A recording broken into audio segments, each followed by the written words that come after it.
It is time for Around the 412 with Smitty and Tyler.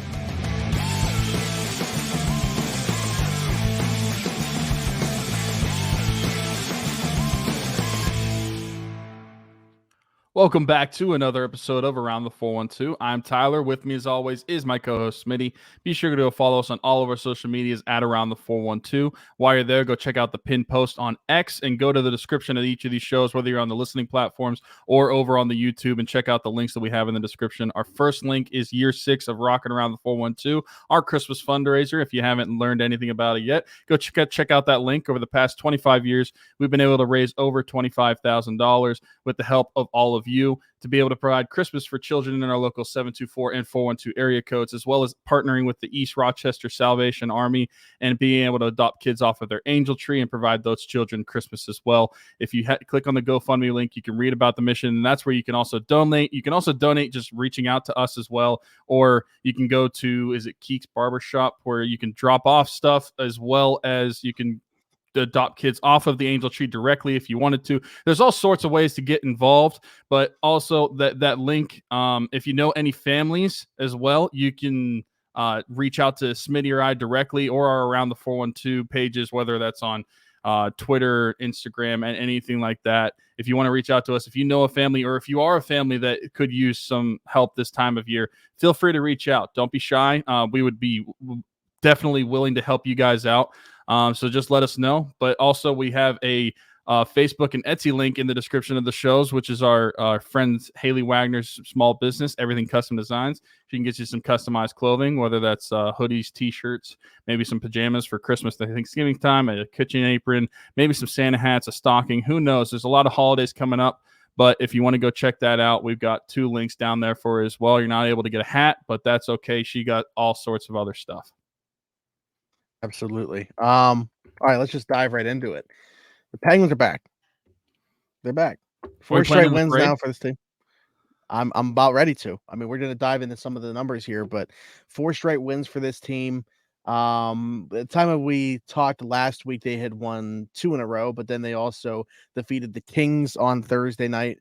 Followed that up by returning home after that California trip, where they went 3 for 3, 6 points in 3 games, and beat the Sabres on Saturday night 4-0 in a game where, by the way, we didn't even really get to mention Tristan Jarry back after just missing 1 game, and we really had no clue what that absence was going to look like. We talked about that last week, how they really couldn't afford to be missing him for any period of time, just 1 game. So Tristan Jarry back in the lineup and gets his 3rd shutout out of 5 wins that he has on the year. So we can dive into that too. But yeah, I really feel like this Penguin team is finding their identity, finding what they're supposed to be. And by the way, I mentioned it last week, and now we've seen it 2 more games. They've switched up their forecheck. They're playing a completely different system right now.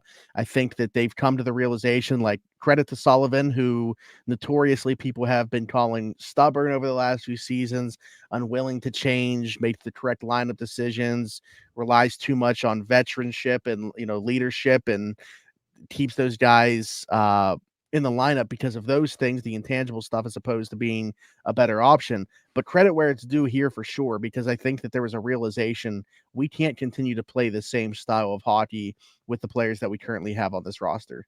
So we have to switch something up. They've switched that up, and I think right now they're just enjoying the fruits of their labor with what they're doing right now. So I really think they're finding their stride on this 4-game win streak. I think so too. That's something that we touched on just last week when we talked about and gave a little bit of credit for the little bit that we saw, and we were wondering whether it was going to continue in these next few games, and we'll still continue to see whether that is still holds true as these games come along. But from what we've seen over so far and on this win streak, they're changing how they played. And just 2 weeks ago, that was the big thing that we were talking about, that they needed to change how they played because they aren't that team anymore. They aren't that team to be able to win just with speed and transition and winning by just being faster than everybody else. They can't do that anymore. The league is set up to do that. The Penguins are not.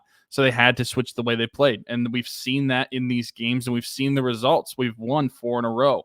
I don't think that that's necessarily a coincidence. I think that goes to show that the coaching staff, starting with Mike Sullivan, like we've said, he's recognized that problem and he's adapting. That was something that we talked about. That's something that I feel like others have talked about, mainly just because hockey coaches in and of themselves have a tendency to more or less go down with the ship in a sense of they don't really want to adapt to the situation that's evolving around them. They more so have their schemes, they more so have their style of play, and they more or less stick to it, whether that's for better or for worse of the team. And I gave the example of Mike Johnson really sticking to what he had, and it took Mike Sullivan coming in to replace him to be able to get some winning hockey out of that team. The personnel didn't change all that much. It was just the style of play. That's what you're seeing with this one. This is the same personnel that was performing very poorly over the first month of the season, but they were able to adjust their style of play, adjust what they're doing on the ice and how they're forechecking, how they're defending. They're able to do that because of the style of team they have where, yeah, they're older. They're a little bit slower. But it's time to adjust, and Mike Sullivan has done a good job of recognizing that, and that has gone with 4 wins. And you mentioned Tristan Jarry, and I mentioned this to you on Twitter in response to you. Oh, yeah. It's so funny, especially looking at the game logs, where I said that Tristan Jarry, and if you follow baseball, you follow us talking about the Pirates, Johan Oviedo was a pitcher for the Pirates that had such a weird season where he was either hot or cold in his starts. He was giving up like 0 to 1 runs a game, or he was giving up like 4 or 5 runs a game. And there was not much in between. And honestly, Tristan Jarry, it's very similar looking at some of his games played. He's either giving up 0 goals, and in one game he's given up 2 goals where the Penguins did win against San Jose. That was that 10-2 game. Yeah. Or he's giving up like 3 to 4 goals a game. So there's not a lot of in between for Jarry right now. Over his last few outings, including that game against Anaheim where he did get injured, he's given up 0 goals in the last 2 outings that we've seen him in, and then 3 straight wins for Jarry whenever he's between the pipes. So that's a good thing, but that just goes for to show that, like, not only just the team in a sense, but I feel like they have to adjust to the goaltending situation. They had to adjust to what was behind them as well over these couple of games where they didn't have Jarry. And then they get Jarry back and he posts a shutout. Such a weird season for him overall to start the season. But that's just kind of how weird the Penguin season has been as well. But it's nice that they're able to find their footing in some sense and to be able to adjust their play to find ways to win these games, and not only find ways to win the game, they've looked pretty good over this stretch as well. In the sense of, like, they're not lucking their way into these wins. And some of them, they even look dominant, I might say. Yeah, I mean, I agree fully with what you said. I think Tristan Jarry is just going to be one of those things, man. That's like a curious case that you really can't get a read on. I feel like you can tell early in games too which version of Tristan Jarry you have. Like very early in games, is it evident to me what version you were going to get for those 60 minutes on both the good and bad side. I don't think that either of us have ever questioned the talent. It's just about the mental fortitude for him to bounce back after giving up one bad. Like, did he bounce back after giving up a goal, or do things start to tumble on him? And again, I think we typically get those questions very early in a game, which version we are going to get of him. But I wanted to bring up Erik Karlsson specifically, who over this 5-game point streak right now that he has 9 points in those 5 games, and I feel like has really come into his own.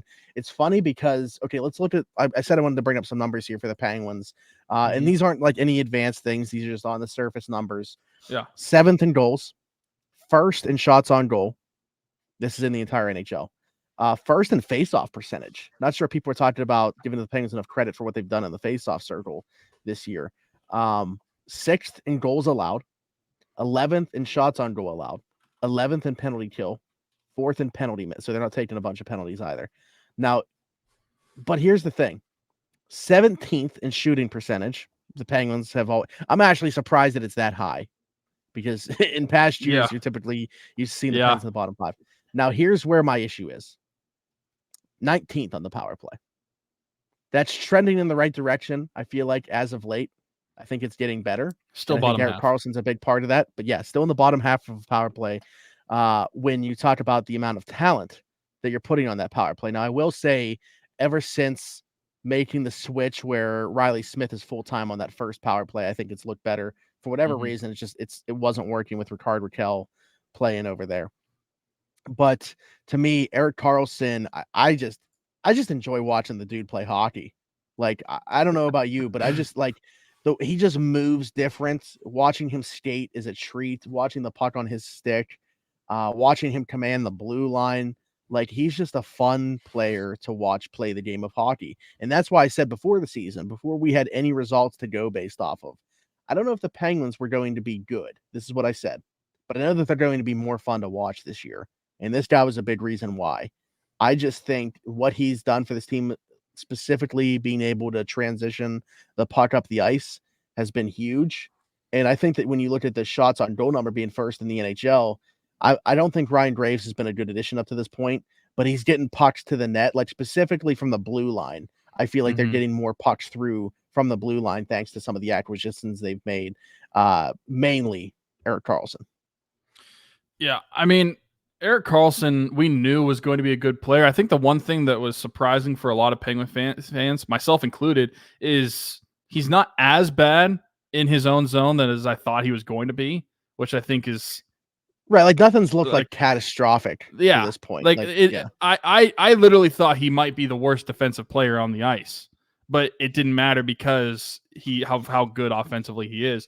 He hasn't been that. I'm not going to say he's been a great defensive player, but like, he's not as bad as I thought he was going to be in his own end, which was a pleasant surprise. And I think that, like, when I look at his Corsi number, for example, like, his Corsi percentage is like 60%, which is really high for a player. For those that don't know, it's basically like the shots and everything against while you're on the ice, or for while you're on the ice, and like the ratio of that. So 60% is really high, but I think that just goes like how much offensive driven he is and how offensively driven the Penguins are when he's on the ice too. Like, I feel like they're clearly different whenever he's on the ice versus when he's off the ice. And I feel like, I'm not going to say like he's necessarily better than Letang in that sense, but like, I just think they're different players. Watching them, I feel like they're totally different. Like you said, like, they're both good in their own right offensively, but Erik Karlsson is just different. And he's just like a completely different breed when you watch him. He's so fun to watch, like you were saying, and he's been huge for the Penguins. I mean, he had 2 goals in the game against LA, and including the first goal of the game, I think, or no, it was the third goal of the game. I forget which one it was. Honestly, thinking back to that, but he had 2 goals in that game. I think he's been as good as advertised. Had 2 goals against Buffalo. Yeah, on Saturday. Oh, was it Buffalo? No, yeah, I said LA. Excuse me, I meant Buffalo. But I think he's been as good as advertised. Obviously, coming off a 101-point season, it's going to be hard to live up to those expectations that some fans may make. But as far as the expectations I had for him, I think he's exceeded all of them, and he's been a great player and a great addition. And obviously, there could be talks to whether they should have use some of the cap that they're spending on Karlsson to improve their middle or bottom 6. I still think that that you can make an argument there to be made based off of what we've seen so far this season. But as far as strictly what you're getting from Erik Karlsson himself, I think that the trade was well worth it. Oh, yeah. I mean, you gave up one maybe asset in whatever that first round pick turns into, in my opinion. So yeah. I make that trade every single day of the week. I wanted to mention Letang, though, and give him some credit, because I mentioned this a couple weeks ago, I think, and it was talking about how it just seems like, to me, with the addition of Erik Karlsson, maybe he has taken a little bit of a backseat. And first off, you got to give him credit for being willing to do so. But the play in his own end, to me, has really jumped off the page this year more than what he's bringing offensively. And shout out to Jesse Marshall, friend of the show, brought this up. He put it on X today. Kris Letang has the lowest percentage of carry-ins against among any defenseman on the team. So to me, I think that he's taken a step forward in his own end, maybe subconsciously because of knowing what Erik Karlsson's going to do in the offensive end, and he doesn't have to be that guy for this team anymore. He doesn't have to shoulder all of that offensive burden. Maybe it's, due to not being attached to Brian Dumoulin anymore. Again, I don't think Ryan Graves has necessarily been good to start this season either. Maybe it's attached to Ryan Graves as well, where he's had to elevate his game defensively. So I don't know what the reason is, but I certainly feel like we're not talking enough as a whole, as Penguin fans, about the season that Kris Letang has had defensively so far. No, he's been really good. He's been really good, and that's why I didn't want to take away anything from Letang when I was talking about Karlsson and comparing the two. They're just different players. Where Karlsson lacks defensively, that's the thing that Letang still has in his game, and it has always been underrated for. I feel like for the better part of his career, underrated in his own end. But even still, at his age, to be able to do what he's doing, he's still leading the team in time on ice per game. Average like over 24 minutes a game. Both him and Karlsson, I think they're only a few seconds apart in the average per game, but they're both over 24 minutes per game. They're still relying on him so much, and having to have that elevated role. I'm curious to wonder if it is just a subconscious thing of like not having Dumoulin there, despite Dumoulin even being a defensive inefficiency like for the better part of a couple seasons to end his career with the Penguins. I think that even just with him on the ice, Letang still had that, just felt more comfortable. Maybe he doesn't feel like that right now, and he's still an adjustment period, having to play with Graves and having to get used to having a new pairing partner. But I don't necessarily think it's a bad thing. I think that that's something that is going to help this team overall if Letang can be more defensive, because obviously there's enough room for offensive defensemen on this team. We've got several of them, but we can only really have one if we want to be completely irrelevant in his own end. We only have room for one of those. So if Letang is going to elevate his game in his own end, then that's perfectly fine with me. Pretty wild that Dumoulin and Justin Schultz are actually defensive partners in Seattle. Really? Pretty fun, yeah. That would have been the first pairing in that 2017 Cup run, right? Were they? Maybe. Well, I know Justin Schultz was the top pairing. Yeah, but I was wondering if he was playing with somebody else. Would have been Ian Cole? I thought Hainsey was playing on his offside with Dumoulin. Oh, he might have been. I don't know. I'd have to go back and look at that, but it's funny that those two are paired up together. Yeah, it is. And Brian Dumoulin already, and I say already just because this was not something that he ever did, has 2 goals in 11 games for the Kraken. It feels like he had 2 goals in 1,100 games with the Penguins. Yeah, seriously. But anyway, what else did I want to bring up Penguins wise? Was there anything else? Maybe just check in. Let's talk about the bottom 6 real quick, because they did make one change. We did see Carter get back into the lineup for that game against LA because of the Jarry thing. Like, they knew it wasn't going to be long enough term because of the cap thing. They could put, they're sitting with what? Hold on. $17,351 of cap space right now. So anytime they send someone down or bring someone up, they have to maneuver it. Yeah. So, but unfortunately, Evgeni Malkin was the guy that goes down, so then he can't play, obviously, against the Kings, which you almost feel like Carter probably plays that game because it would be his last time playing in LA anyway. So maybe he gets into the lineup regardless. Probably, yeah. Worked out that way. But because of the situation with Jarry, they needed a backup goaltender. So Yoel Blomqvist comes up and has to be the backup to Hellberg for that night. But Jarry's not going on IR or anything. Hinostroza gets sent down, so Carter gets into the lineup for that game. Hinostroza comes back in on Saturday against Buffalo. Carter gets scratched. Now apparently is dealing with an injury. But what's your temperature check with the bottom 6 right now? I feel like the third line has been pretty. So we saw Drew O'Connor get on the goal sheet now as well. I feel like Zahorn has been a nice addition. I don't Lars know. Eller has now points in 4 of his last 5 games.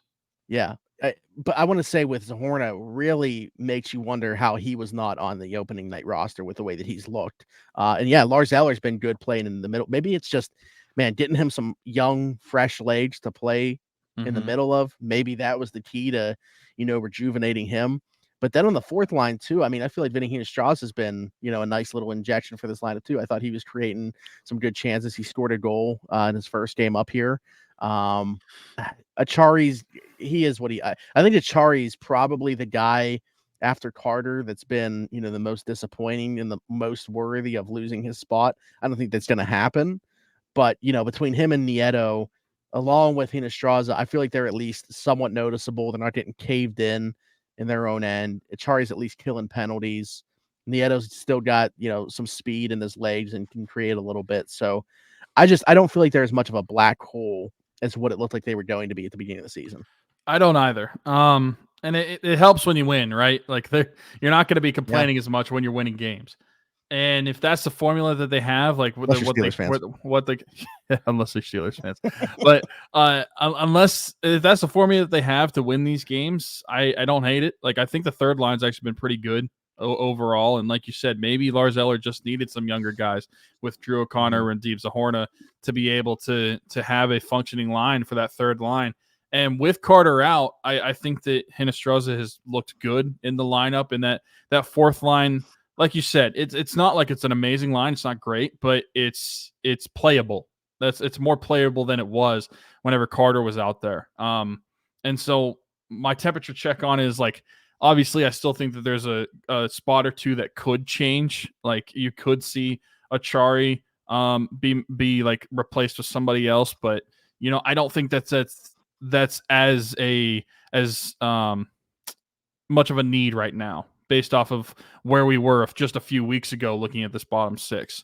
I think that they're starting to figure some things out that they're doing well, and I think that maybe part of that is just the style of play is different, and that helps the bottom six out too. Like we mentioned with the forechecking, that doesn't just affect how the team is winning games and helps them overall, but it could affect how people view the bottom six as a whole based off of how the style of play that they end up playing too. Yeah, that's an interesting point. I feel like I like where the blend is right now with what they have throughout the lineup. Now, of course, I think you could always say you would like to see more contributions from the bottom six. Honestly, we're just all waiting for Rickard Rakell to score a goal. It's like I feel bad for him at this point. He's averaging like 4 or 5 shots on goal a night though. Like his shooting percentage at 0. It's going to take forever to make up for that to get to league average with how many pucks he's putting on net and not scoring. But it's just Rickard Rakell is 5th on the team in shots. He's only behind Malkin, Rust, Gensel, and Sid. Like this is wild to me. Meanwhile, Malkin, Rust, Gensel, and Sid themselves have 8 for Malkin, 7 for Rust, 5 for Jake, and 7 for Sid. Rickard Rakell has 0 still. Yeah. And I'm past the point of like questioning whether they should change the line or not. I know that they're not going to, especially when they're winning, they're not going to. So at this point, I just feel bad for Rickard Rakell because I feel like when you look at like Malkin and Reilly Smith, they're doing good. They look good together, and it feels like Rickard Rakell is just like the misfit toy on that line, and he's not getting any goals. Well, yeah, and the other thing with that in terms of like shifting the lineup, like why would you do that though if it's working overall? Like you're not going to do that just to get one guy going. Like you have Reilly Smith and Gino, which are working out fine. Like Rakell's on the ice with them. He's still creating for them. I mean, how many assists does he have? 3. Okay.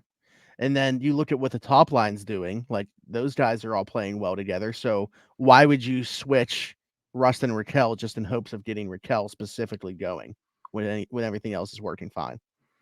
Rakell's Corsi for percentage is 63.9. He's still driving offense when he's on the ice. Yeah, wild. And his PDO is an even 100. So according to his PDO, he's not unlucky either. It is so weird. I wonder what his like expected goals for are, and like what the difference is from what his expected goals for are at this point in the season to what he actually has, which is 0. Do you get the sense, though, that like once he scores 1, you're just gonna start seeing him fall? I feel like you have to at that point. I feel like the dam has to break at some point because he's shooting the puck. Like I said, he is 4th or 5th on the team in shots. He's only one. He's 1 away from Malkin, tied for 4th on the team in shots, and so to have that many shots so far in this season and still not have a goal, I just feel like you said, like once he gets 1, it's probably going to come easier. And maybe that's it. Like I'm sure us talking about it as a fan, we can only be so frustrated. Imagine what it's like for him as a player, just not having any of these fall at all. And he had, what was it against there's either the Sabres or the Kings. He was so close to having a goal. Probably both. Probably I don't both. know. It probably was both. I mean, I think he hit a bar in both of them, or at least a post in both of them. Yeah. So like that's just, and those aren't even registered shots. Yeah. Mm-hmm. Wild stuff. Anything else as it regards to the Pens? No, just keep winning. Like I said yesterday in the Steelers episode, just keep winning. That's all we care about. You sound like a member of the Davis family right now, the Raiders. Actually, ownership. You know what? There's one more thing I need to add. Just win, baby. Trade Nedeljkovic to the Columbus Blue Jackets so he can play for the Cleveland Monsters. That's the name I'm looking for. Because what in the world are you doing as a Penguins player wearing a Myles Garrett jersey to practice? Where do you have to be off in your mind to think that that's okay? And that everybody watching you is going to be okay with that? You just made the fan base hate you. Yeah, and Mike Rupp said he loved it, so he can go too. We're going to have to talk with our boy Josh Getzoff about this because he's got access to Rupp, more than anybody else. An easy way to make a bunch of Yinzers dislike you, no matter whether you're on the team or not. They'll still dislike you. Well, here's the thing, too. That's as bad as it can get with Myles Garrett. If it was a Browns jersey, it wasn't going to be good, but specifically Myles Garrett. Yeah, but you know what? Okay, so you know what somebody needs to do? Someone tomorrow at practice, or no, they play a game tomorrow in Columbus. Actually, hey, they're in Columbus. They need to one of the Penguins. They need to wear a Mason Rudolph jersey to the game. They need to wear a Mason Rudolph jersey and then smack him with the helmet. And then smack him with the helmet and be like, "Oh, you're on IR. Let me make sure you stay there." And then they smack him with the helmet. And man, what a way to become a villain! About it. What a way to become a villain! Because everybody knows, as much as people love the Penguins, Steelers and football drive this town. So you're gonna wear a Myles Garrett jersey, man. Where do you get off? The audacity, yeah, unbelievable. Anyways, subscribe, hit the notification bell here. As Tyler mentioned at the beginning of the episode, year 6 of Rocking Around the 412, we're going to be taking donations for probably another month or so. We've raised over $25,000 in the first 5 years of doing so. Every single penny that is donated goes directly to providing Christmas for kids in the 724 and 412 areas. We last year and going forward partnered up with the East Rochester Salvation Army to adopt kids off their angel tree as well in the name of our late friend Dalton Keene. His girlfriend Kaylee, their daughter Isla have been helping us with the mission since last year. We'll continue to do so. Really enjoyed that aspect of things, but also obviously love the way that things were going before. It's a nice little blend, I think, that we are bringing together. Keats Barbershop, our sponsor. You can also go there directly to drop off any donations, whether it be monetary or what's an interesting thing that we're doing this year. And again, kind of just as the Christmas mission goes through evolution, I guess, and change just to continue to grow. You can adopt a tag yourself if you would rather be more hands-on with it. So that's a really cool way of just, again, kind of changing things up, getting more involved, being involved as many ways as we can. So shout out to Christian and Hannah, his wife over at Keats Barbershop, for allowing us to use their barbershop and also be collecting things there. So you can do that. Reach out to us, whether it's on our personals, mine or Tyler's, at around the 412 at gmail.com. We're on Instagram. We're on X. We're on every social media platform. Heck, we're on TikTok. If for some reason that would be the way that you wanted to reach out to us, have at it. I don't care. Somebody will get back to you, whether it's Tyler or I. But yeah, do that. If you are a family in need at Christmas time, you can also reach out to us. Or if you know of a family, we are still certainly looking for individual families to provide Christmas to. We also have our friend Haley Wagner's Everything But Hats Custom Designs. The link for Etsy and Facebook in the description of the show, where she can do custom shirts, hoodies, sweatpants, kitchen aprons for Thanksgiving, stockings for Christmas, pajamas, yada, yada, yada. Again, really want to emphasize this, really want to hammer this part of this home. No hats. So you can ask about them. Actually, I recommend that you ask her about them. That way you get to know just like I did. But other than that, for Tyler, for Smitty, this has been Around the 412. Go check out another episode popping up right now, and we'll see you next time.